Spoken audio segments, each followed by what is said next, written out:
Generally وسوسے ہر ایک کو آتے ہیں، کسی کو کم آتے ہیں، کسی کو زیادہ۔ بعض لوگ بہت زیادہ حساس ہونے کے سبب وسوسوں کے متعلق سوچ سوچ کر انہیں اپنے اوپر مسلط کر لیتے ہیں، اور پھر وہ اپنی اس اوور تھنکنگ کی وجہ سے خود ہی تکلیف میں آ جاتے ہیں۔ سو ویورز، آج کی ہاؤ ٹو ویڈیو میں بات کریں گے ہاؤ ٹو ڈسپیل سیٹینک وسپرز، یعنی وسوسے دور کیسے کریں۔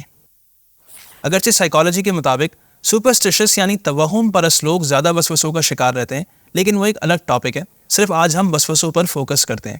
یاد رکھیں، مسلمان جس قدر اللہ پاک کی اطاعت میں آگے بڑھتا ہے، اسی قدر شیطان کی مخالفت اور دشمنی بھی بڑھ جاتی ہے۔ شیطان طرح طرح کے مکر و فریب کے جال بچھائے رہتا ہے اور بندے کو اللہ پاک کی عبادت اور نبی کریم صلی اللہ علیہ وآلہ وسلم کی سنت سے روکنے کی بھی بھرپور کوشش کرتا ہے، اور طرح طرح کے وسوسے دلا کر نیگیٹو تھاٹس ذہن میں پیدا کر کے پریشان کرتا رہتا ہے۔ وسوسوں کا سب سے پہلا اور سمپل ترین سولوشن یہ ہے کہ اگر وسوسوں پر غور ہی نہ کیا جائے تو جنرلی یہ خود بخود ہی ختم ہو جاتے ہیں، لیکن اس میں ایمفیسس اس بات پر ہے کہ وسوسوں پر غور نہ کیا جائے، لیکن جب شیطان زور لگاتا ہے تو اچھے اچھوں کو غور کرنے پر مجبور بھی کر دیتا ہے۔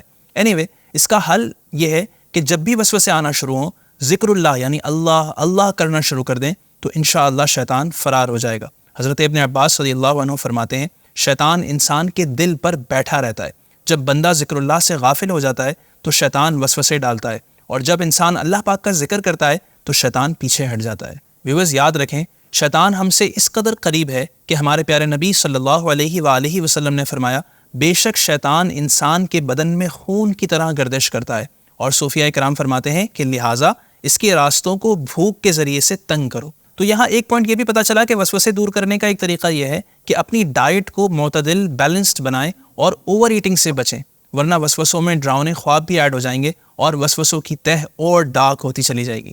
اسی طرح جب بھی کوئی وسوسہ آئے تو تعوذ یعنی اعوذ باللہ من الشیطان الرجیم پڑھ کر اسے دور کر دیں، کیونکہ وسوسے آنے کی صورت میں قرآن کریم میں بھی اللہ پاک کی پناہ مانگنے کا حکم دیا گیا ہے۔ چنانچہ پارہ 9 سورہ اعراف کی آیت نمبر 200 میں ارشاد ہوتا ہے، وَإِمَّا يَنزَغَنَّكَ مِنَ الشَّيْطَانِ نَزْغٌ فَاسْتَعِذْ بِاللَّهِ إِنَّهُ هُوَ السَّمِيعُ الْعَلِيمُ، اور اگر تجھے شیطان کا کوئی کونچا یعنی وسوسہ پہنچے تو اللہ پاک کی پناہ مانگ، بے شک وہی سنتا جانتا ہے۔ اسی طرح لا حول ولا قوت الا باللہ پڑھیں، سورۃ الناس کی تلاوت کریں، آمنت باللہ ورسولہ کہیں۔ ویورز، یاد رکھیں کہ کسی بھی نیگیٹو چیز پر دھیان نہ دیں، کیونکہ جب بھی شیطان کی بات پر دھیان دیا جاتا ہے تو پھر یہ پیچھے ہی پڑ جاتا ہے۔ حضرت عمر بن مرہ رضی اللہ عنہ فرماتے ہیں، شیطان جسے دیکھتا ہے کہ میرا وسوسہ اس میں کارگر ہوتا ہے، کام کر جاتا ہے، تو سب سے زیادہ اس کے پیچھے پڑ جاتا ہے۔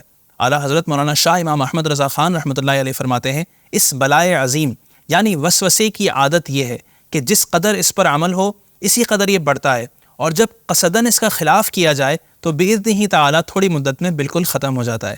لہٰذا وسوسوں کی طرف بالکل توجہ نہ دیں اور اللہ پاک سے ہر وقت شیطان کی شرارتوں سے پناہ مانگتے رہیں۔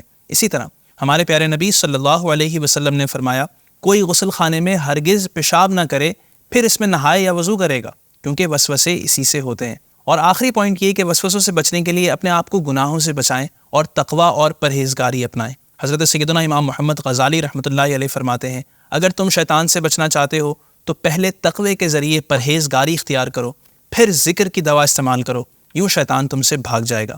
ویورز، اللہ تبارک و تعالی اور نبی آخر الزماں صلی اللہ علیہ وآلہ وسلم کا بتایا ہوا راستہ نہایت شفاف اور سیدھا ہے۔ یقیناً اسی پر چل کر ہم شیطانی حربوں سے، اٹیکس سے محفوظ رہ سکتے ہیں۔ اللہ پاک ہمیں وسوسوں سے محفوظ فرمائے، آمین بجاہ نبی الامین صلی اللہ علیہ وسلم۔ ہماری اس ویڈیو کو شیئر ضرور کیجیے گا اور ہمارے چینل کو سبسکرائب بھی کر لیجیے۔ السلام علیکم ورحمۃ اللہ وبرکاتہ۔